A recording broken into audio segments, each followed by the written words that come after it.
Welcome back, Debbie. And this tune was co-written with you by Lamont Dozier. And people who don't know Lamont Dozier, he made his name legendary in his years with the Motown group. And how did you come about working with Lamont Dozier?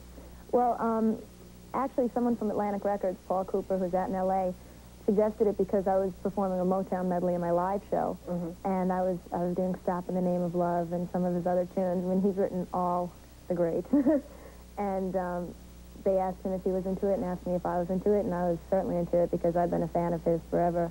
Well, you were into it, but this is despite the fact that up to that point you had never really wanted to co-write with anybody. You'd always done your own stuff. Yeah, it was weird. It's like I didn't really know how people went about co-writing. It was something new for me, and I figured, well, if this collaboration is going to inspire an idea that I wouldn't have had otherwise, then why not give it a try? And I'm real happy with the result, and we had a great time working together. And you probably work with him again. Definitely. When you were walking into the studio, Tony yelled out, "Hey, Debbie, lip-synced any performances lately?" And you really reacted to that. You feel strongly about this lip-syncing. Oh, yeah, absolutely. In fact, in my shows, I would never have anyone, even as a support act, for me that lip-sync. I won't endorse it in any way. And when I was getting my first single going, I was performing in clubs, and there you sing with pre-recorded music tracks because you don't have the money to have a band.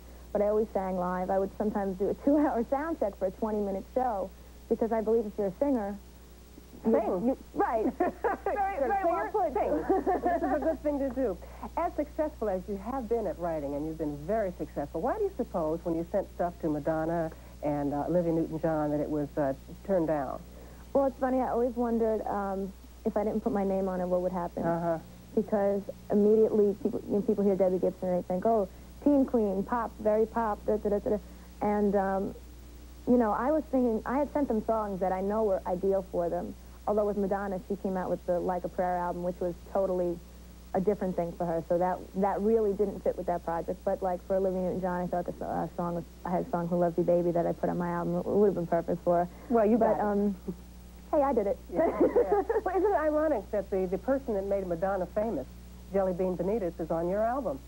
Yeah, I worked with him also once before because I was writing and producing for an Australian artist named Jo Beth Taylor, and we collaborated on a production for her, and I really wanted an aggressive dance tune with the song One Step Ahead on this album, and so we called him Jelly Bean because he's out there DJing every week still, so he really knows what's going on in the clubs.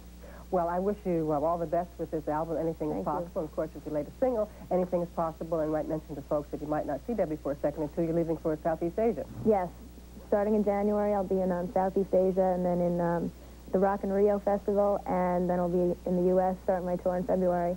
And then at some point, maybe in 1999, you'll rest. Maybe. Maybe. Always a pleasure seeing you, Debbie. Thank you so much for coming by. Thank you. Okay. Tony? All right, Sue. Debbie, thank you.